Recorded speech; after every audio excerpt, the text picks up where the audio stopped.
శ్రీమాత్రే నమః. ఈ సంవత్సరం కార్తీక పౌర్ణమి చాలా విశేషమైనదని చెప్పవచ్చును.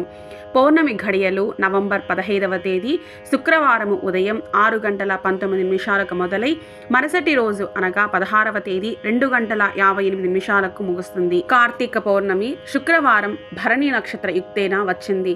భరణి నక్షత్ర అధిపతి కూడా శుక్రుడు. ఆ రోజు శుక్రహోర ఉదయం 6:44 నుంచి 7:30 వరకు ఉంటుంది. ఈ రోజు శుక్రహోరాలో లలితాదేవికి సంబంధించిన స్తోత్రాలు సహస్రనామాలు చదవడం వలన ఆర్థిక ఇబ్బందులు తొలగడమే కాక అన్యోన్య దాంపత్యము మానసికోల్లాసము కలుగుతాయి. అలాగే చంద్ర శుక్ర గ్రహ పీడిత అనారోగ్య సమస్యలు, కిడ్నీ, పీసీఓఎస్, డయాబెటీస్ వంటి సమస్యలు కూడా తగ్గుతాయి. పౌర్ణమి రోజు 365 వత్తులతో దీపాలు వెలిగించాలనుకునేవారు, దీపదానాలు చేయాలనుకున్న వారు ఈ రోజు శుక్రవారం సాయంత్రము 6:30 తర్వాత చేయవచ్చును.